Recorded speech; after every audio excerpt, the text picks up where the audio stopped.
ਵਾਹਿਗੁਰੂ ਜੀ ਕਾ ਖਾਲਸਾ ਵਾਹਿਗੁਰੂ ਜੀ ਕੀ ਫਤਿਹ। ਲਗਾਤਾਰ ਅਸੀਂ ਸੋਸ਼ਲ ਮੀਡੀਆ ਦੇ ਰਾਹੀਂ ਔਰ ਦੂਸਰੇ ਮੀਡੀਆ ਦੇ ਰਾਹੀਂ ਦੇਖਦੇ ਆ ਰਹੇ ਹਾਂ ਕਿ ਜਿਸ ਤਰੀਕੇ ਦੇ ਨਾਲ ਦਰਬਾਰ ਸਾਹਿਬ ਦੀ ਗੁਰਬਾਣੀ ਦਾ ਮਸਲਾ ਔਰ ਸ਼੍ਰੋਮਣੀ ਗੁਰਦੁਆਰਾ ਪ੍ਰਬੰਧਕ ਕਮੇਟੀ ਨੇ ਜੋ ਮਜਲਿਸ ਬੁਲਾਈ, ਜਿਹੜਾ ਪ੍ਰੋਗਰਾਮ ਕੀਤਾ, ਪੂਰੀ ਕੌਮ ਦੇ ਅੱਗੇ ਇਕੱਠ ਕਰਕੇ ਦਿਖਾਇਆ ਕਿ ਉਹ ਕਿੰਨੀ ਗੰਭੀਰ ਹੈ। ਮਗਰ ਕਿ ਸ਼੍ਰੋਮਣੀ ਗੁਰਦੁਆਰਾ ਪ੍ਰਬੰਧਕ ਕਮੇਟੀ ਪੰਥਕ ਮਸਲਿਆਂ ਦੇ ਉੱਤੇ, ਖਾਸ ਕਰਕੇ ਗੁਰਬਾਣੀ ਦੇ ਮਸਲੇ ਦੇ ਉੱਤੇ ਕਿੰਨੀ ਸੀਰੀਅਸ ਹੈ, ਇਸ ਸਾਰੇ ਮਸਲਿਆਂ ਦੇ ਉੱਤੇ ਗੱਲਬਾਤ ਕਰਨ ਲਈ ਅੱਜ ਅਸੀਂ ਪਹੁੰਚੇ ਹੈਗੇ ਹਾਂ ਭਾਈ ਬਲਦੇਵ ਸਿੰਘ ਵਡਾਲਾ ਜੀ ਦੇ ਕੋਲ, ਜਿਹੜੇ ਸਾਡੇ ਨਾਲ ਬੈਠੇ ਨੇ। ਅਸੀਂ ਗੱਲ ਦੀ ਸ਼ੁਰੂਆਤ ਫਤਿਹ ਦੀ ਸਾਨ ਤੋਂ ਕਰਨੇ ਆ। ਭਾਈ ਸਾਹਿਬ ਜੀ, ਵਾਹਿਗੁਰੂ ਜੀ ਕਾ ਖਾਲਸਾ ਵਾਹਿਗੁਰੂ ਜੀ ਕੀ ਫਤਿਹ ਜੀ। ਭਾਈ ਸਾਹਿਬ ਜੀ, ਤੁਸੀਂ ਅੱਜ ਦਿੱਲੀ ਉਚੇਚੇ ਤੌਰ ਤੇ ਆਏ ਹੋ, ਦਾਸ ਨੂੰ ਸੇਵਾ ਮਿਲੀ ਹੈਗੀ ਤੁਹਾਡੇ ਨਾਲ ਗੱਲਬਾਤ ਕਰਨ ਦੀ। ਤੁਹਾਡਾ ਕੀ ਪੁਆਇੰਟ ਆਫ ਵਿਊ ਹੈਗਾ ਗੁਰਬਾਣੀ ਦਾ ਮਸਲਾ, ਦਰਬਾਰ ਸਾਹਿਬ ਦਾ ਮਸਲਾ? ਕਿਉਂਕਿ ਇਹ ਮਸਲਾ ਇਸ ਵੇਲੇ ਪੂਰੀ ਦੁਨੀਆ ਦੇ ਸਿੱਖਾਂ ਦੇ ਅੰਦਰ ਇੱਕ ਸਵਾਲ ਖੜਾ ਕਰ ਰਿਹਾ ਹੈ ਕਿ ਸ਼੍ਰੋਮਣੀ ਗੁਰਦੁਆਰਾ ਪ੍ਰਬੰਧਕ ਕਮੇਟੀ PTC ਦੇ ਨਾਲ ਆਪਣੇ ਐਗਰੀਮੈਂਟ ਦੇ ਬਿਹਾਫ ਦੇ ਉੱਤੇ ਚੱਲੇਗੀ ਜਾਂ ਗੁਰਬਾਣੀ ਦਾ ਪ੍ਰਚਾਰ ਪ੍ਰਸਾਰ ਕਿਸ ਤਰੀਕੇ ਨਾਲ ਹੋਏਗਾ? ਆਪ ਜੀ ਦਾ ਕੀ ਕਹਿਣਾ? ਸੱਚਖੰਡ ਸ੍ਰੀ ਦਰਬਾਰ ਸਾਹਿਬ ਜੀ ਤੋਂ ਗੁਰਬਾਣੀ ਪ੍ਰਸਾਰਣ ਨੂੰ ਲੈ ਕੇ ਜੋ ਪਿਛਲੇ ਦਿਨੀ ਬਵਾਲ ਖੜਾ ਹੋਇਆ, ਉਹਨੂੰ ਜਾਣ ਬੁੱਝ ਕੇ ਤੋਲ ਦਿੱਤੀ ਗਈ, ਇਸ਼ੂ ਬਣਾਇਆ ਗਿਆ, ਉਹ ਹੈ ਨਹੀਂ ਸੀ। ਔਰ ਜਿੱਥੋਂ ਤੱਕ ਪ੍ਰਸਾਰਣ ਦੀ ਗੱਲ ਕਰੀਏ ਤੇ ਸੱਚਖੰਡ ਸ੍ਰੀ ਦਰਬਾਰ ਸਾਹਿਬ ਜੀ ਦਾ ਨਿੱਜੀ ਚੈਨਲ ਹੋਣ ਤੇ ਸ਼੍ਰੋਮਣੀ ਗੁਰਦੁਆਰਾ ਪ੍ਰਬੰਧਕ ਕਮੇਟੀ ਤੇ ਕਾਬਜ ਬਾਦਲ ਕਿਆਂ ਨੂੰ ਇੰਨੀ ਤਕਲੀਫ ਕਿਉਂ? ਇਹ ਨਹੀਂ ਹੋਣੀ ਚਾਹੀਦੀ। ਸੱਚਖੰਡ ਸ੍ਰੀ ਦਰਬਾਰ ਸਾਹਿਬ ਪੰਚਾਇਤੀ ਹੈ ਔਰ ਸ੍ਰੀ ਗੁਰੂ ਗ੍ਰੰਥ ਸਾਹਿਬ ਜੀ ਵੀ ਪੰਚਾਇਤੀ ਨੇ, ਨਿੱਜੀ ਪ੍ਰਾਪਰਟੀ ਨਹੀਂ। ਤੇ ਜਿਹੜਾ ਤਾਬਿਆ ਬੈਠਣ ਵਾਲਾ ਗੁਰੂ ਪੰਥ ਹੈ ਉਹ ਵੀ ਨਿੱਜੀ ਨਹੀਂ, ਪੰਚਾਇਤੀ ਹੈ। ਤੇ ਫਿਰ ਉੱਥੇ ਹਰ ਜਿਹੜੀ ਚੀਜ਼ ਚੱਲਣ ਵਾਲੀ, ਲੱਗਣ ਵਾਲੀ, ਵਰਤੋਂ 'ਚ ਆਉਣ ਵਾਲੀ, ਉਹ ਵੀ ਨਿੱਜੀ ਨਹੀਂ ਹੋ ਸਕਦੀ। ਤੇ ਹੁਣ ਉੱਥੇ ਮੁੱਖ ਮਕਸਦ ਤਾਂ ਇਹ ਸੀਗਾ ਕਿ ਇੱਕ ਨਿੱਜੀ ਪਰਿਵਾਰ ਦਾ ਚੈਨਲ ਕਈ ਸਾਲਾਂ ਤੋਂ ਜਿਹੜਾ ਦਰਬਾਰ ਸਾਹਿਬ ਤੋਂ ਗੁਰਬਾਣੀ ਦੇ ਪ੍ਰਸਾਰਣ ਰਾਹੀਂ ਕਰੋੜਾਂ ਰੁਪਈਆਂ ਦਾ ਉਹ ਘਪਲਾ ਕਰ ਗਿਆ, ਆਪ ਵੀ ਖਾ ਗਿਆ ਤੇ ਕਮਾਈ ਵੀ ਕਰ ਗਿਆ। ਇਕੱਲੇ ਦਰਬਾਰ ਸਾਹਿਬ ਦੀ ਅਜੇ ਗੱਲ ਚੱਲੀ ਹੈ, ਇਹਦੇ ਨਾਲ ਹੋਰ ਵੀ ਬਹੁਤ ਸਾਰੇ ਗੁਰਦੁਆਰੇ ਨੇ, ਉਹ ਸਾਰਿਆਂ ਦਾ ਵੀ ਅਜੇ ਗੱਲ ਅੱਗੇ ਆਉਣੀ ਆ ਜਾ ਕੇ। ਇਹਨਾਂ ਨੇ ਬਹੁਤ ਸਾਰੀਆਂ ਚੀਕਾਂ ਮਾਰਨੀਆਂ ਨੇ। ਸੱਚਖੰਡ ਸ੍ਰੀ ਦਰਬਾਰ ਸਾਹਿਬ ਜੀ ਦਾ ਨਿੱਜੀ ਚੈਨਲ ਹੋਣਾ, ਹੱਕ ਹਕੂਕ ਦਰਬਾਰ ਸਾਹਿਬ ਦੇ ਕੋਲੇ ਹੋਣੇ, ਉਹਦੇ ਵਿੱਚ ਕਾਪੀਰਾਈਟਸ ਵਾਲੀ ਗੱਲ ਨਾ ਹੋਣੀ। ਕਿਸੇ ਵੀ ਚੈਨਲ ਨੂੰ ਗੁਰਬਾਣੀ ਘਰ ਘਰ ਪਹੁੰਚਾਉਣ ਦੀ ਆਗਿਆ ਹੋਣੀ ਚਾਹੀਦੀ ਹੈ, ਪਰ ਜਿਹੜੀਆਂ ਸ਼ਰਤਾਂ ਨੇ ਉਹਦੇ 'ਚ ਅਸ਼ਲੀਲ ਮਸ਼ਹੂਰੀਆਂ ਦੇਣੀਆਂ, ਚੱਲਦੇ ਕੀਰਤਨ ਦੇ ਵਿੱਚ ਐਡ ਦੇਣੀ, ਉਹ ਨਹੀਂ ਹੋਣੀ ਚਾਹੀਦੀ। ਹੋਰ ਵੀ ਜਿਹੜੇ ਹੱਕ ਹਕੂਕ ਹੋਣ ਉਹ ਸਰਕਾਰ ਕੋਲੇ ਨਹੀਂ, ਉਹ ਸੱਚਖੰਡ ਸ੍ਰੀ ਦਰਬਾਰ ਸਾਹਿਬ ਕੋਲੇ ਹੋਣੇ ਚਾਹੀਦੇ ਆ। ਤੇ ਪ੍ਰਸਾਰਣ ਜਿਹੜਾ ਹੈ ਉਹ ਸੱਚਖੰਡ ਸ੍ਰੀ ਦਰਬਾਰ ਸਾਹਿਬ ਜੀ ਦੀ ਰਹਿਨਮਾਈ ਹੇਠ ਸੱਚਖੰਡ ਸ੍ਰੀ ਦਰਬਾਰ ਸਾਹਿਬ ਜੀ ਦੇ ਚੈਨਲ ਤੋਂ ਹੀ ਹੋਣਾ ਚਾਹੀਦਾ ਹੈ। ਤੁਸੀਂ ਗੱਲ ਕੀਤੀ ਕਿ ਕਰੋੜਾਂ ਰੁਪਏ ਦਾ ਘਪਲਾ ਹੋਇਆ, ਮਗਰ PTC ਦੇ ਜਿਹੜੇ MD ਹੈਗੇ ਨੇ ਮਿਸਟਰ ਨਰੈਣ, ਉਹਨਾਂ ਨੇ ਚੈਲੰਜ ਕੀਤਾ ਹੈਗਾ ਕਿ ਸਾਡੇ PTC ਨੇ ਅੱਜ ਤੱਕ 1 ਰੁਪਏ ਦੀ ਕਮਾਈ ਨਹੀਂ ਕੀਤੀ। ਅਗਰ ਸਾਡਾ SGPC ਨਾਲ ਕੋਈ ਪੈਸੇ ਦਾ ਲੈਣ ਦੇਣ ਹੈ ਤਾਂ ਅਸੀਂ ਚੈਲੰਜ ਕਰਨੇ ਆ ਕਿ ਤੁਸੀਂ ਸਾਬਤ ਕਰੋ।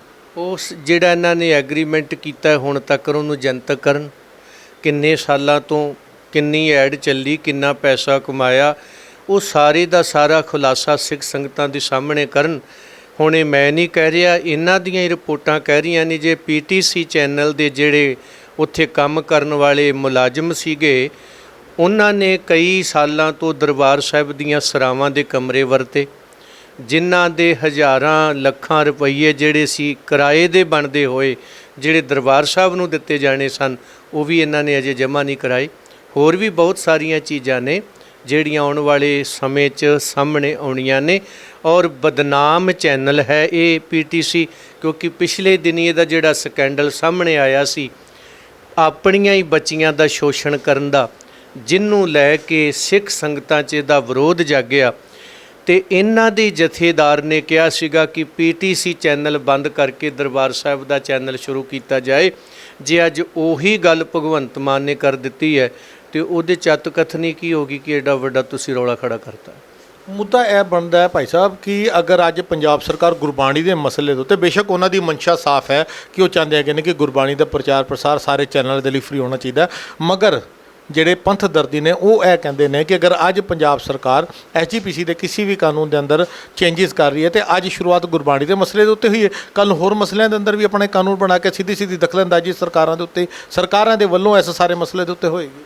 ਤੇ ਫਿਰ ਜਿਹੜਾ 1900 ਐਕਟ ਆ ਉਹ ਕਿੰਨੇ ਦਰਜ ਕੀਤਾ ਹੈ? ਸਰਕਾਰ ਨੇ। ਸ਼੍ਰੋਮਣੀ ਗੁਰਦੁਆਰਾ ਪ੍ਰਬੰਧਕ ਕਮੇਟੀ ਦੀਆਂ ਇਲੈਕਸ਼ਨਾਂ ਕੌਣ ਕਰਾਉਂਦੀ ਹੈ? ਸਰਕਾਰ। ਵੋਟਾਂ ਕੌਣ ਬਣਾਵੇ? ਸਰਕਾਰ। ਪਵਾਵੇ ਕੌਣ? ਸਰਕਾਰ। ਗਿਣਤੀ ਕੌਣ ਕਰੇ? ਸਰਕਾਰ। ਉਹਦੀ ਜਿੱਤ ਹਾਰ ਦਾ ਫੈਸਲਾ ਦੇਵੇ ਸਰਕਾਰ। ਉਹਦਾ ਸਰਟੀਫਿਕੇਟ ਦੇਵੇ ਸਰਕਾਰ। ਉਹਨੂੰ ਉਹਦੇ ਵਿੱਚ ਹੋਰ ਕੁਝ ਕਰਨਾ ਹੋਵੇ ਤਾਂ ਚੈਲੰਜ ਕਰਨਾ ਤੇ ਸਰਕਾਰ ਕਰੇ। ਉਦੋਂ ਬਾਅਦ ਜਿਹੜੇ ਤੁਸੀਂ ਸਰਕਾਰ ਨਾਲ ਮਿਲ ਕੇ ਕੇਂਦਰ ਦੇ ਨਾਲ ਤੁਹਾਡੀ ਬੀਜੇਪੀ ਨਾਲ ਭਾਈਵਾਲੀ ਆ, ਵੱਡੇ ਪੰਥ ਦਰਦੀਓ, 17 ਸਾਲ ਤੁਸੀਂ ਇਲੈਕਸ਼ਨਾਂ ਨਹੀਂ ਹੋਣ ਦਿੰਦੇ, ਇਹ ਇੰਟਰਫੇਅਰ ਨਹੀਂ ਸਰਕਾਰ ਦਾ? ਹੁਣ 13 ਸਾਲ ਤੋਂ ਇਲੈਕਸ਼ਨ ਨਹੀਂ ਹੋਈ, ਇਹ ਇੰਟਰਫੇਅਰ ਨਹੀਂ ਆ? 5 ਸਾਲ ਬਾਅਦ ਤੁਹਾਡਾ ਐਕਟ ਕਹਿੰਦਾ ਹੈ ਕਿ ਮੈਂਬਰ ਜਿਹੜਾ ਆ ਉਹਦੀ ਮਿਆਦ ਪੁੱਗ ਗਈ, ਤੁਹਾਡੇ ਲੰਮਸਮ ਚੱਲ ਰਹੇ ਆ, ਇਹ ਐਕਟ ਦੇ ਨਾਲ ਛੇੜਛਾੜ ਨਹੀਂ? ਤੇ ਜਿੱਦਣ GST ਲਾਈ ਸੀ ਗੁਰਦੁਆਰਿਆਂ ਤੇ ਉਦਣ ਬੋਲੇ ਕਿਉਂ ਨਹੀਂ? ਫਿਰ ਤੁਸੀਂ ਲਵਾਈ ਕਿਉਂ? ਗੁਰੂ ਰਾਮਦਾਸ ਮਹਾਰਾਜ ਅਕਬਰ ਨੂੰ ਮਿਲ ਕੇ ਹਿੰਦੂਆਂ ਦੇ ਮੰਦਰ ਜਾਣ ਤੇ ਲੱਗੀ ਹੋਏ ਕਰ ਨੂੰ, ਟੈਕਸ ਨੂੰ ਮਾਫ ਕਰਾਉਂਦੇ ਆ। ਇਹ ਮਿਲ ਕੇ ਬੀਜੇਪੀ ਦੇ ਨਾਲ ਤੇ ਗੁਰੂ ਰਾਮਦਾਸ ਜੀ ਤੇ ਗੁਰਦੁਆਰਿਆਂ ਤੇ ਟੈਕਸ ਲਵਾਉਂਦੇ ਆ। ਉਦੋਂ ਇਹਨਾਂ ਨੂੰ ਇੰਟਰਫੇਅਰ ਨਹੀਂ ਦਿਸਿਆ। ਹੋਰ ਬਹੁਤ ਸਾਰੇ ਖੁਲਾਸੇ ਨੇ ਇਸ ਤਰ੍ਹਾਂ ਦੇ, ਬੜੀ ਲੰਮੀ ਲਿਸਟ ਆ। ਔਰ ਇਹਨੂੰ ਤੁਸੀਂ ਇੰਟਰਫੇਅਰ ਨਾਲ, ਦਖਲਅੰਦਾਜ਼ੀ ਨਾਲ ਜੋੜ ਕੇ ਨਹੀਂ ਵੇਖ ਸਕਦੇ। ਹੁਣ ਘਿਓ ਦੇ ਟੈਂਡਰ ਵੀ ਤੇ ਸਰਕਾਰ ਤੋਂ ਪਾਸ ਕਰਾਉਣੇ ਹੋ, ਖੰਡ ਦੇ ਕਰਾਉਣੇ ਹੋ, ਸਰੋਪਿਆਂ ਦੇ ਲੈਂਦੇ ਹੋ, ਹੋਰ ਕਈ ਕੁਛ ਤੁਹਾਡਾ ਲੈਣ ਦੇਣ ਸਰਕਾਰ ਨਾਲ ਚੱਲਦਾ ਆ। ਕੀ ਉਹ ਦਖਲਅੰਦਾਜ਼ੀ ਹੈ ਕਿ ਜਾਂ ਰੋਜ਼ ਦਾ ਤੁਹਾਡਾ ਜਿਹੜੀ ਮੇਨਟੇਨ ਕਰਨੀ ਆ ਤੁਹਾਡੀ, ਜਿਹੜਾ ਜੋ ਸਮਾਨ ਚਾਹੀਦਾ ਉਸ ਬਾਬਤ ਹੈ? ਇਹਦਾ ਤੇ ਉਹਦੇ ਨਾਲ ਐਕਟ ਨਾਲ ਕੋਈ ਸੰਬੰਧ ਨਹੀਂ ਸੀਗਾ। ਭਗਵੰਤ ਮਾਨ ਦੇ ਫੈਸਲੇ ਨਾਲ ਜੋ ਉਹਨੇ ਕਾਨੂੰਨ ਬਣਾਉਣ ਦੀ ਕੋਸ਼ਿਸ਼ ਕੀਤੀ ਹੈ, ਆਪਣੀ ਅਸੈਂਬਲੀ 'ਚ ਪਾਸ ਕੀਤਾ, ਤੁਸੀਂ ਉਸ ਤੋਂ ਸਹਿਮਤ ਹੋ? ਉਹ ਕਾਨੂੰਨ ਬਣਾ ਨਹੀਂ ਸਕਦਾ ਜੀ। ਕਿਉਂ? ਜਦੋਂ ਸ਼੍ਰੋਮਣੀ ਗੁਰਦੁਆਰਾ ਪ੍ਰਬੰਧਕ ਕਮੇਟੀ ਦਾ ਹਾਊਸ ਆਉਂਦਾ ਆ, ਉਹ ਮਤਾ ਪਾਸ ਕਰਕੇ ਜਿਹੜਾ ਸਰਕਾਰ ਨੂੰ ਦਿੰਦਾ ਆ, ਫਿਰ ਸਰਕਾਰ ਅੱਗੇ ਜਾ ਕੇ ਉਹਨੂੰ ਪਾਸ ਕਰਕੇ ਦਿੰਦੀ ਆ। ਇੱਥੇ ਤਾਂ ਇੱਦਾਂ ਦਾ ਕੁਛ ਹੈ ਹੀ ਨਹੀਂ ਸੀ, ਕੇਵਲ ਉਹਨੂੰ ਬਦਲ ਦਿੱਤਾ ਗਿਆ। ਗੱਲ ਸੀ ਗੁਰਬਾਣੀ ਪ੍ਰਸਾਰਣ ਦੀ, ਬਣਾ ਦਿੱਤੀ ਗਈ ਐਕਟ ਨਾਲ ਦਖਲਅੰਦਾਜ਼ੀ ਦੀ। ਇਹਨੂੰ ਘੁਮਾ ਕੇ ਪੇਸ਼ ਕੀਤਾ ਗਿਆ ਹੈ, ਜੋ ਕਿ ਗਲਤ ਹੈ। ਉੱਥੇ ਗੱਲ PTC ਚੈਨਲ ਬੰਦ ਕਰਨ ਦੀ ਹੈ, ਨਾ ਕਿ ਗੁਰਬਾਣੀ ਪ੍ਰਸਾਰਣ ਨੂੰ ਲੈ ਕੇ ਦਖਲਅੰਦਾਜ਼ੀ ਦੀ ਹੈ। ਇਸ ਨੁਕਤੇ ਨੂੰ ਸਮਝਣਾ ਬਹੁਤ ਜ਼ਰੂਰੀ ਹੈ। ਭਗਵੰਤ ਮਾਨ ਦਾ ਵਿਰੋਧ ਕੇਵਲ ਸੀਗਾ ਮੈਂ ਉਹਦੇ ਹੱਕ 'ਚ ਨਹੀਂ ਹਾਂ, ਮੇਰੀ ਨਹੀਂ ਬਣਦੀ ਉਹਦੇ ਨਾਲ, ਕਿਉਂਕਿ ਲਾ ਐਂਡ ਆਰਡਰ ਤੋਂ ਵੀ ਥਿੜਕਿਆ ਹੋਇਆ, ਜਮਹੂਰੀਅਤ ਤੋਂ ਵੀ ਥਿੜਕਿਆ ਹੋਇਆ, ਸੰਵਿਧਾਨ ਤੋਂ ਵੀ ਥਿੜਕੀ ਹੋਈ ਸਰਕਾਰ ਹੈ। ਇਸ ਲਈ ਸਾਡੀ ਨਹੀਂ ਉਹਨਾਂ ਨਾਲ ਬਣਦੀ। ਪਰ ਇੱਥੇ ਜਿਹੜੀ ਗੱਲ ਉਹਨਾਂ ਕੀਤੀ ਹੈ, ਉਹ ਕੇਵਲ ਨਿੱਜੀ ਚੈਨਲ PTC ਨੂੰ ਬੰਦ ਕਰਕੇ ਤੇ ਸੱਚਖੰਡ ਦਾ, ਦਰਬਾਰ ਸਾਹਿਬ ਦਾ ਚੈਨਲ ਸ਼ੁਰੂ ਕਰਨ ਦੀ ਜਿਹੜੀ ਗੱਲ ਸੀ ਉਹ ਸੀ। ਤੇ ਜਿਹੜੇ ਇਹਨਾਂ ਕੇਬਲਾਂ ਦੇ ਰਾਹੀਂ ਕਰੋੜਾਂ ਰੁਪਈਏ ਸੰਗਤਾਂ ਤੋਂ ਕਮਾਏ, ਉਹਨਾਂ ਨੂੰ ਬੰਦ ਕਰਕੇ ਫ੍ਰੀ ਆਫ ਕਾਸਟ ਕੀਰਤਨ ਸੁਣਾਉਣ ਦੀ ਸੀ, ਨਾ ਕਿ ਗੁਰਬਾਣੀ ਪ੍ਰਸਾਰਣ ਜਾਂ ਐਕਟ ਨਾਲ ਦਖਲਅੰਦਾਜ਼ੀ। ਇੱਦਾਂ ਦਾ ਇੱਥੇ ਕੁਛ ਨਹੀਂ ਹੈਗਾ ਜਿਹੜਾ ਇਹਨਾਂ ਨੇ ਜਾਣ ਬੁੱਝ ਕੇ ਬਵਾਲ ਖੜਾ ਕੀਤਾ ਹੋਇਆ। ਲਗਭਗ 1 ਸਾਲ ਹੋਣ ਵਾਲਾ ਹੈ। ਜਿਹੜੇ ਸਾਬਕਾ ਜਥੇਦਾਰ ਹੈਗੇ ਨੇ, ਕਾਰਜਕਾਰੀ ਗਿਆਨੀ ਹਰਪ੍ਰੀਤ ਸਿੰਘ, ਉਹਨਾਂ ਨੇ SGPC ਨੂੰ ਆਦੇਸ਼ ਦਿੱਤਾ ਹੈਗਾ ਸੀ ਕਿ ਵੀ ਤੁਸੀਂ PTC ਨਾਲ ਕਰਾਰ ਖਤਮ ਕਰਕੇ ਆਪਣਾ ਪ੍ਰਸਾਰਣ ਸ਼ੁਰੂ ਕਰੋ। ਤੁਹਾਨੂੰ ਕੀ ਲੱਗਦਾ ਹੈ SGPC ਨੇ ਅਕਾਲ ਤਖਤ ਸਾਹਿਬ ਦੇ ਉਸ ਫੈਸਲੇ ਨੂੰ ਹਾਲੇ ਤੱਕ ਕਿਉਂ ਨਹੀਂ ਪੁਗਾਇਆ? ਉਹ ਅਕਾਲ ਤਖਤ ਸਾਹਿਬ ਦੇ ਸਕੱਤਰੇ ਤੋਂ ਆਏ ਹੋਏ ਹੁਕਮ ਨੂੰ ਤਾਂ ਮੰਨਦੇ ਜੇ ਉਹ ਹਰਪ੍ਰੀਤ ਸਿੰਘ ਨੂੰ ਆਪਣਾ ਜਥੇਦਾਰ ਮੰਨਦੇ ਹੁੰਦੇ ਜਾਂ ਇਹ ਜਥੇਦਾਰ ਹੁੰਦੇ। ਸੱਚਾਈ ਕੀ ਹੈ?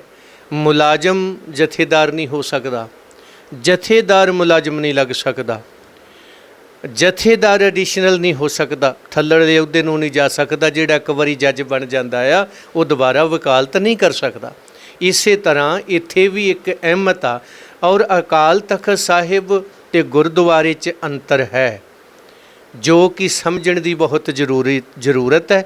ਇਹੋ ਜਿਹੇ ਮੁਲਾਜ਼ਮ ਜਥੇਦਾਰਾਂ ਨੇ ਤੇ ਸਿਆਸੀ ਪ੍ਰਧਾਨਾਂ ਨੇ ਸਾਡਾ ਸੱਤਿਆਨਾਸ਼ ਕਰਕੇ ਰੱਖ ਦਿੱਤਾ ਆ ਕਿ ਅਕਾਲ ਤਖਤ ਦੀ ਸਕੱਤਰੇਤ ਦੀ ਤਾਕਤ ਨੂੰ ਖਤਮ ਕਰਕੇ ਤੇ ਜਥੇਦਾਰ ਸਾਹਿਬ ਦੇ ਅਦਬ ਨੂੰ ਇੰਨਾ ਕੁ ਮਿੱਟੀ 'ਚ ਮੇਲ ਦਿੱਤਾ ਆ ਕਿ ਅੱਜ ਉਹ ਜਦੋਂ ਕੋਈ ਹੁਕਮ ਚਾੜਦਾ ਹੈ ਇਹ ਚੱਕ ਕੇ ਜਥੇਦਾਰ ਬਦਲ ਦਿੰਦੇ ਨੇ, ਆਪਣਾ ਹੁਕਮ ਉਹਦੇ ਤੇ ਚਾੜ ਦਿੰਦੇ ਆ। ਇਸ ਲਈ ਉੱਥੇ ਅਕਾਲੀ ਫੂਲਾ ਸਿੰਘ ਹੁੰਦਾ ਤੇ ਸ਼ਾਇਦ PTC ਬੰਦ ਹੋ ਕੇ ਤੇ ਸੱਚਖੰਡ ਸਾਹਿਬ ਦਾ ਚੈਨਲ ਉਸੇ ਦਿਨ ਹੀ ਸ਼ੁਰੂ ਹੋ ਜਾਂਦਾ। ਸਿੱਖ ਸਦਭਾਵਨਾ ਦਲ ਕਿਸ ਨੂੰ ਕੌਮ ਦਾ ਜਥੇਦਾਰ ਮੰਨਦਾ? ਮੌਜੂਦਾ ਗਿਆਨੀ ਰਘਵੀਰ ਸਿੰਘ ਨੂੰ ਬਣਾਇਆ ਗਿਆ। ਕੌਮ ਦੀ ਅਗਰ ਅਸੀਂ ਗੱਲ ਕਰਦੇ ਹੈਗੇ ਹਾਂ ਕਿ ਸਰਬੱਤ ਖਾਲਸਾ ਦੇ ਤੌਰ ਦੇ ਉੱਤੇ ਮੁਤਵਜੀ ਜਥੇਦਾਰ ਜਿਹੜੇ ਹੈਗੇ ਨੇ, ਇੱਕ ਉਹ ਸਾਡੇ ਬੈਠੇ ਹੈਗੇ ਨੇ। ਤੀਸਰੇ ਭਾਈ ਜਗਤਾਰ ਸਿੰਘ ਹਵਾਰਾ ਜੋ ਜੇਲ੍ਹ 'ਚ ਬੰਦ ਨੇ, ਜਿਹਨੂੰ ਕੌਮ ਕਹਿੰਦੀ ਹੈਗੀ ਹੈ ਕਿ ਸਾਡੇ ਜਥੇਦਾਰ ਨੇ। ਮੈਂ ਤੁਹਾਡੇ ਤੋਂ ਇਹ ਸਵਾਲ ਪੁੱਛਣਾ ਕਿ ਭਾਈ ਬਲਦੇਵ ਸਿੰਘ ਵਡਾਲਾ ਕੌਮ ਦਾ ਜਥੇਦਾਰ, ਅਕਾਲ ਤਖਤ ਦਾ ਜਥੇਦਾਰ ਕਿਹਨੂੰ ਮੰਨਦੇ ਨੇ? ਜਦੋਂ ਸਰਬੱਤ ਖਾਲਸਾ ਹੋਊ ਤੇ ਜਥੇਦਾਰ ਦੀ ਚੋਣ ਕਰੂ, ਸਿਲੈਕਸ਼ਨ ਹੋਊ, ਅਜੇ ਤੱਕ ਜਿੱਥੋਂ ਤੱਕ ਭਾਈ ਹਵਾਰਾ ਜੀ ਦਾ ਸਵਾਲ ਹੈ ਉਹ ਆਪਣੇ ਆਪ 'ਚ ਇੱਕ ਜਥੇਦਾਰ ਹੈ। ਉਹਨਾਂ ਨੂੰ ਇਹਨਾਂ ਦੀ ਜਥੇਦਾਰੀ ਦੀ ਲੋੜ ਨਹੀਂ। ਇਹਨਾਂ ਨੇ ਜਥੇਦਾਰ ਨਹੀਂ ਬਣਾਇਆ ਉਹਨੂੰ ਕਲਗੀਧਰ ਨੇ ਜਥੇਦਾਰ ਬਣਾਇਆ। ਉਹ ਜਥੇਦਾਰੀ ਦਿੱਤੀ ਜਾ ਸਕਦੀ ਹੈ, ਖੋਈ ਨਹੀਂ ਜਾ ਸਕਦੀ। ਇਹਨਾਂ ਦੀ ਜਿਹੜੀ ਜਥੇਦਾਰੀ ਹੈ ਉਹ ਦਿੱਤੀ ਵੀ ਜਾਂਦੀ ਹੈ ਤੇ ਖੋਈ ਵੀ ਜਾਂਦੀ ਹੈ, ਇਸ ਲਈ ਇਹ ਜਥੇਦਾਰੀ ਨਹੀਂ ਹੈ। ਤੇ ਹੁਣ ਪੰਥ ਨੂੰ ਬੇਨਤੀ ਕਰਾਂਗਾ ਕਿ ਪੰਥ ਵਾਲਿਓ ਇਕੱਤਰ ਹੋਵੋ, ਸਿਆਸੀ ਟੋਲਿਆਂ ਤੋਂ ਲਾਂਭੇ ਹੋ ਕੇ ਬਿਲਕੁਲ ਧਾਰਮਿਕ ਤੌਰ ਤੇ ਤੁਸੀਂ ਤਕੜੇ ਹੋ, ਸਿੱਖ ਨੀਤੀ ਅਨੁਸਾਰ ਆਪਣੇ ਗੁਰਮਤੇ ਕਰਕੇ ਅਕਾਲ ਤਖਤ ਸਾਹਿਬ ਨੂੰ ਸਮਰਪਿਤ ਹੋਵੋ। ਅੱਜ ਵੀ ਖਾਲਸਾ ਪੰਥ ਆਪਣਾ ਜਥੇਦਾਰ ਚੁਣ ਕੇ ਲਾ ਸਕਦਾ ਹੈ। ਉਹਨੂੰ ਕਿਸੇ ਕਮੇਟੀ ਦੀ ਜ਼ਰੂਰਤ ਨਹੀਂ ਆ ਕਿ ਸ਼੍ਰੋਮਣੀ ਕਮੇਟੀ ਤੇ ਦਿੱਲੀ ਕਮੇਟੀ ਉੱਤੇ ਤਖਤ ਤੇ ਜਾ ਕੇ ਜਥੇਦਾਰ ਲਾ ਕੇ ਆਵੇ। ਪੰਥ ਲਾ ਸਕਦਾ ਹੈ। ਲੋੜ ਹੈ ਕਿ ਪੰਥ ਨੂੰ ਉਹ ਆਪਣੀ ਰਣਨੀਤੀ ਨੂੰ, ਉਹਨਾਂ ਗੁਰਮਤਿਆਂ ਨੂੰ, ਉਸ ਪੰਚਾਇਤ ਨੂੰ ਪਛਾਣਨਾ, ਜਾਣਨਾ, ਉਹਨੂੰ ਹੋਂਦ ਵਿੱਚ ਤੇ ਅਮਲ ਵਿੱਚ ਲਿਆਉਣਾ। ਤੁਹਾਡੇ ਵੱਲੋਂ 328 ਸਰੂਪਾਂ ਦਾ ਮੋਰਚਾ ਸ਼੍ਰੀ ਅਕਾਲ ਤਖਤ ਸਾਹਿਬ ਦੇ ਬਾਹਰ ਲਗਾਇਆ ਗਿਆ ਸੀ। ਅੱਜ ਉਸ ਮੋਰਚੇ ਦੀ ਕੀ ਸਿਚੁਏਸ਼ਨ?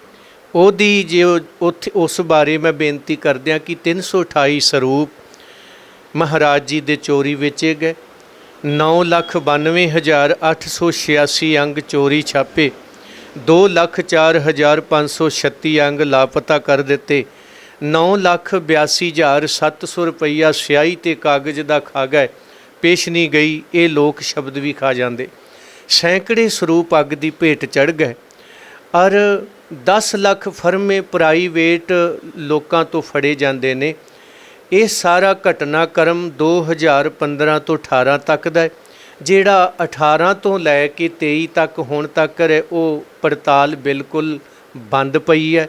ਇਹ ਕੌਣ ਕਹਿੰਦਾ ਹੈ? ਐਡਵੋਕੇਟ ਈਸ਼ਰ ਸਿੰਘ ਜੀ। ਔਰ ਇਹ ਨਰਾਦਰੀ ਵੀ ਹੈ, ਇਹ ਬੇਅਦਬੀ ਵੀ ਹੈ। ਔਰ ਇਹ ਕੀਤੀ ਕਿਹਨਾਂ ਨੇ? ਦਰਬਾਰ ਸਾਹਿਬ ਤੇ ਕਾਬਲ ਜਿਹੜੇ ਮਸੰਦ ਬੈਠੇ ਨੇ ਇਹਨਾਂ ਬਾਦਲ ਕਿਆਂ ਨੇ। ਔਰ ਉਸ ਦੇ ਲਈ ਇਹਨਾਂ ਦੇ ਜਥੇਦਾਰਾਂ ਦੀ, ਇਹਨਾਂ ਦੀ ਅੰਤਰੰਗ ਕਮੇਟੀ ਤੇ ਸੀਰੀ ਰੱਖੇ ਇਹਨਾਂ ਦੇ ਮੈਂਬਰਾਂ ਨੇ ਕਿਹਾ ਸੀ ਅਸੀਂ ਦੋਸ਼ੀਆਂ ਤੇ ਮੁਕੱਦਮੇ ਦਰਜ ਕਰਵਾਵਾਂਗੇ। ਜਦੋਂ ਨਹੀਂ ਕਰਾਏ, ਸਿੱਖ ਸੰਗਤਾਂ ਨੇ ਮੋਰਚਾ ਲਾਇਆ, ਜਿਹਨੂੰ 40 ਦਿਨਾਂ ਬਾਅਦ ਕੁੱਟਮਾਰ ਕਰਕੇ ਇਹਨਾਂ ਨੇ ਤਾਰ ਪੀੜ ਕੀਤਾ। ਉਸੇ ਮੋਰਚੇ ਦੀ ਤਰਜਮਾਨੀ ਕਰਦਿਆਂ 2020 4 ਨਵੰਬਰ ਤੋਂ ਅਸੀਂ ਪੰਥਕ ਹੋਕੇ ਦੇ ਰੂਪ ਵਿੱਚ ਅੰਮ੍ਰਿਤਸਰ ਸਾਹਿਬ ਤੰਬੂ ਲਾ ਕੇ ਸੜਕ 'ਚ ਬੈਠੇ ਹੋਏ ਹਾਂ ਤੇ ਸੰਗਤ ਨੂੰ ਬੇਨਤੀ ਕਰਦੇ, ਸੰਗਤ ਜੀ ਪਹਿਲੇ ਉੱਥੇ ਕੈਪਟਨ ਸਰਕਾਰ ਆਈ, ਉਹਨੇ ਵੀ ਚੋਰਾਂ ਦਾ ਸਾਥ ਦਿੱਤਾ। ਉਦੋਂ ਬਾਅਦ ਚੰਨੀ ਸਰਕਾਰ ਆਈ, ਉਹਨੇ ਵੀ ਚੋਰਾਂ ਦਾ ਸਾਥ ਦਿੱਤਾ। ਅੱਜ ਤੀਜੀ ਸਰਕਾਰ ਭਗਵੰਤ ਮਾਨ ਦੀ ਹੈ। ਹੁਣ ਤੱਕ ਤਾਂ ਉਹ ਚੋਰਾਂ ਦੇ ਹੱਕ 'ਚ ਹੀ ਭੁਗਤੀ ਹੈ ਕਿਉਂਕਿ ਇਹਦੇ ਤੇ ਉਹਦੀ ਕੋਈ ਕਾਰਵਾਈ ਨਹੀਂ ਕੀਤੀ ਗਈ। ਇੱਥੇ ਲਾ ਐਂਡ ਆਰਡਰ, ਇੱਥੇ ਸੰਵਿਧਾਨ, ਇੱਥੇ ਜਮਹੂਰੀਅਤ ਦਾ ਧਿਆਨ ਰੱਖਣ ਦੀ ਬਜਾਏ ਉਲਟਾ ਇਹਦੇ ਵਿਰੁੱਧ ਜਾਣ ਵਾਲਿਆਂ ਦਾ ਸਾਥ ਦਿੱਤਾ ਜਾ ਰਿਹਾ ਹੈ। ਅਦਾਲਤਾਂ ਤਰੀਕਾਂ ਦੇ ਰਹੀਆਂ ਨੇ, ਪ੍ਰਸ਼ਾਸਨ ਮੂਕ ਦਰਸ਼ਕ ਬਣਿਆ ਹੈ। ਅਖੌਤੀ ਪੰਥਕਾਂ ਨੇ ਮੂੰਹ 'ਚ ਘੁੰਗਣੀਆਂ ਪਾਈਆਂ ਹੋਈਆਂ ਨੇ ਕਿ 328 ਸਰੂਪ 'ਤੇ ਕੋਈ ਬੋਲਣ ਨੂੰ ਰਾਜ਼ੀ ਨਹੀਂ। ਹਰ ਕਮੈਂਟ 'ਤੇ, ਹਰ ਘਟਨਾ 'ਤੇ ਕਮੈਂਟ ਕਰਨ ਨੂੰ ਆਪਣਾ ਫਰਜ਼ ਸਮਝਣ ਵਾਲੇ ਵੱਡੇ ਤੋਂ ਵੱਡੇ ਧਰਮ ਦੇ ਠੇਕੇਦਾਰ ਜਿਹੜੇ ਹੈ ਉਹ ਵੀ 328 ਸਰੂਪਾਂ 'ਤੇ ਮੌਨਧਾਰੀ ਬੈਠੇ ਨੇ। ਹੁਣ ਸਾਨੂੰ 32 ਮਹੀਨੇ ਹੋ ਗਏ ਬੈਠਿਆਂ ਨੂੰ, ਕੱਲ੍ਹ ਨੂੰ 33ਵਾਂ ਮਹੀਨਾ ਸ਼ੁਰੂ ਹੋ ਜਾਣਾ। ਪਰ ਅਸੀਂ ਜਿੰਨਾ ਚਿਰ ਸਰੀਰ 'ਚ ਪ੍ਰਾਣ ਨੇ ਡਟੇ ਵੀ ਰਵਾਂਗੇ।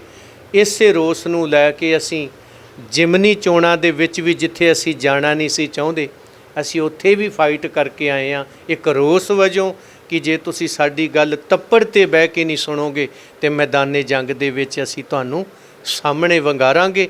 ਫੈਸਲਾ ਆਉਣ ਵਾਲੇ ਸਮੇਂ 'ਚ ਪੰਥ ਨੇ ਸੰਗਤ ਨੇ ਦੇਣਾ ਹੈ। ਇਹ ਹੁਣ ਤੱਕ ਦੇ ਇੱਥੋਂ ਦੇ ਹਾਲਾਤ ਨੇ।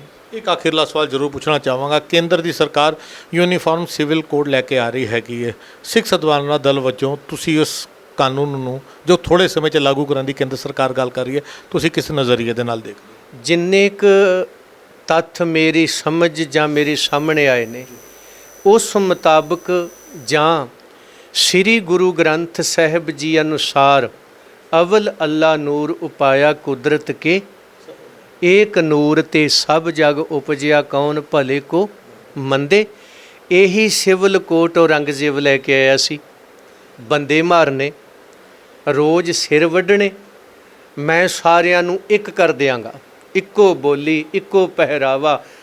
ਪਰ ਧਿਆਨ ਦਿਓ, ਸਮਾਜਿਕ ਜ਼ਿੰਦਗੀਆਂ ਹਰ ਇੱਕ ਦੀਆਂ ਆਪਣੀਆਂ ਆਪਣੀਆਂ ਰੀਤੀਆਂ ਨਾਲ ਜੁੜੀਆਂ ਨੇ, ਧਾਰਮਿਕ ਵੀ ਜੁੜੀਆਂ ਨੇ, ਆਰਥਿਕ ਵੀ ਜੁੜੀਆਂ ਨੇ, ਰਾਜਨੀਤਿਕ ਵੀ ਜੁੜੀਆਂ ਨੇ। ਤੇ ਗੁਰੂ ਤੇਗ ਬਹਾਦਰ ਸਾਹਿਬ ਵਾਲਾ ਹੀ ਮੈਂ ਜਵਾਬ ਦਿਆਂਗਾ ਇੱਥੇ, ਜਿਹੜਾ ਚਾਂਦਨੀ ਚੌਂਕ ਵਿੱਚ ਮਹਾਰਾਜ ਜੀ ਨੇ ਔਰੰਗਜ਼ੇਬ ਨੂੰ ਦਿੱਤਾ ਸੀ। ਔਰੰਗਜ਼ੇਬ, ਤੂੰ ਵੀ ਲੋਕਾਂ ਨੂੰ ਇੱਕ ਵੇਖਣਾ ਚਾਹੁੰਦਾ ਹੈ, ਮੈਂ ਵੀ ਇੱਕ ਵੇਖਣਾ ਚਾਹੁੰਦਾ ਹੈ, ਪਰ ਤੇਰੀ ਤੇ ਮੇਰੀ ਵੇਖਣੀ 'ਚ ਅੰਤਰ ਹੈ। ਤੂੰ ਇੱਕ ਦੀ ਆਇਡੈਂਟੀਟੀ ਖਤਮ ਕਰਕੇ ਆਪਣੀ ਥੋਪ ਕੇ ਇੱਕ ਵੇਖਣਾ ਚਾਹੁੰਦਾ ਹੈ, ਮੈਂ ਸਾਰਿਆਂ ਦੀ ਬਹਾਲ ਕਰਕੇ ਸਾਰਿਆਂ ਦੇ ਵਿੱਚੋਂ ਇੱਕ ਪਰਮੇਸ਼ਰ ਵੇਖਣਾ ਚਾਹੁੰਦਾ। ਭਾਰਤ ਦੇਸ਼ ਗੁਲਦਸਤਾ ਹੈ, ਇਹਦੀਆਂ ਬੋਲੀਆਂ ਬਹੁ ਪ੍ਰਕਾਰ ਨੇ, ਇਹਦੇ ਪਹਿਰਾਵੇ ਮਿਲਦੇ ਨਹੀਂ, ਇਹਦਾ ਖਾਣ ਪਾਨ ਮਿਲਦਾ ਨਹੀਂ, ਇਹਦਾ ਚਾਲ ਚੱਲਣ ਵੱਖ-ਵੱਖ ਹੈ। ਇੱਥੇ ਤਾਮਿਲ ਨੇ, ਕੰਨੜ ਨੇ, ਮਰਾਠੇ ਨੇ, ਜਾਦਵ ਨੇ, ਪੰਜਾਬੀ ਨੇ, ਮੁਸਲਿਮ ਨੇ, ਬਹੁਤ ਤਰ੍ਹਾਂ ਦੇ ਜੈਨੀ ਪਾਰਸੀ ਕਈ ਤਰ੍ਹਾਂ ਦੇ ਲੋਕ ਨੇ। ਇਸ ਲਈ ਧੱਕੇ ਦੇ ਨਾਲ ਕਿਸੇ ਦੀ ਪਛਾਣ ਨੂੰ ਖਤਮ ਕਰਨਾ ਠੀਕ ਨਹੀਂ। ਤੇ ਇਸ ਬਾਬਤ ਅਸੀਂ ਸਰਕਾਰ ਨੂੰ ਕਹਿਣਾ ਚਾਹਾਂਗੇ, ਬੜੀ ਗੰਭੀਰਤਾ ਦੇ ਨਾਲ ਇਸ 'ਤੇ ਧਿਆਨ ਦਿੱਤਾ ਜਾਏ। ਔਰ ਜਿੱਥੋਂ ਤੱਕ ਸਾਡਾ ਸਵਾਲ ਹੈ, ਊੜਾ ਤੇ ਜੂੜਾ ਸਿੰਘ ਤੇ ਕੌਰ ਕਲਮ ਕਿਰਪਾਨ ਬਾਣੀ ਬਾਣਾ ਪੰਥ ਗ੍ਰੰਥ ਸੇਵਾ ਸਿਮਰਨ, ਇਹ ਸਾਨੂੰ ਸਾਡੇ ਗੁਰੂ ਨੇ ਦਿੱਤਾ ਹੈ। ਖਾਲਸਾ ਮੇਰੋ ਰੂਪ ਹੈ ਖਾਸ, ਸਾਨੂੰ ਸਿੱਖ ਹੋਣ ਤੇ ਮਾਣ। ਇਹ ਸਰਦਾਰੀ ਗੁਰੂ ਨੇ ਦਿੱਤੀ ਹੈ, ਜੋ ਦਿੱਤੀ ਤਾਂ ਜਾ ਸਕਦੀ ਹੈ, ਖੋਈ ਨਹੀਂ ਜਾ ਸਕਦੀ, ਇਹਨੂੰ ਬਦਲਿਆ ਨਹੀਂ ਜਾ ਸਕਦਾ, ਇਸ ਲਈ ਕੁਰਬਾਨ ਹੋਇਆ ਜਾ ਸਕਦਾ ਹੈ। ਇਸ ਗੱਲ ਨੂੰ ਵੀ ਧਿਆਨ 'ਚ ਰੱਖਿਓ। ਕਦੇ ਇਸੇ ਹੀ ਸਿਵਲ ਕੋਡ ਨੂੰ ਲੈ ਕੇ ਅੱਗੇ ਭਾਰਤ ਦੇ ਟੁਕੜੇ ਹੋਏ ਨੇ, ਤੇ ਕਿਧਰੇ ਹੁਣ ਇਸੇ ਸਿਵਲ ਕੋਡ ਨੂੰ ਲੈ ਕੇ ਇਹਦੇ ਹੋਰ ਟੁਕੜੇ ਨਾ ਕਰਾ ਬੈਠਿਓ। ਇਹਨਾਂ ਗੱਲਾਂ ਨੂੰ ਧਿਆਨ 'ਚ ਰੱਖਿਓ। ਸਾਡੀ ਕੋਸ਼ਿਸ਼ ਹੈਗੀ ਸੀ ਕਿ ਦਿੱਲੀ ਉਚੇਚਾ ਤੌਰ ਤੇ ਪਹੁੰਚੇ ਭਾਈ ਬਲਦੇਵ ਸਿੰਘ ਵੰਡਾਲਾ ਦੇ ਨਾਲ ਪੰਥਕ ਮਸਲਿਆਂ ਦੇ ਉੱਤੇ ਗੱਲਬਾਤ ਕਰੀਏ, ਤੇ ਜਿਹੜੇ ਵੀ ਮੌਜੂਦਾ ਸਮੇਂ ਦੇ ਅੰਦਰ ਪੰਥਕ ਸਵਾਲ ਸਨ, ਉਹ ਸਾਰੇ ਸਵਾਲਾਂ ਦਾ ਗੱਲਬਾਤ ਅਸੀਂ ਭਾਈ ਸਾਹਿਬ ਨਾਲ ਕੀਤੀ ਹੈ। ਆਉਣ ਵਾਲੇ ਸਮੇਂ 'ਚ ਹੋਰ ਅਪਡੇਟ ਲੈ ਕੇ ਭਾਈ ਸਾਹਿਬ ਦੇ ਨਾਲ ਫਿਰ ਹਾਜ਼ਰ ਹੋਵਾਂਗੇ। ਲੈਣੇ ਭਾਈ ਸਾਹਿਬ ਦੇ ਨਾਲ ਇਜਾਜ਼ਤ। ਭਾਈ ਸਾਹਿਬ ਜੀ, ਵਾਹਿਗੁਰੂ ਜੀ ਕਾ ਖਾਲਸਾ, ਵਾਹਿਗੁਰੂ ਜੀ ਕੀ ਫਤਿਹ।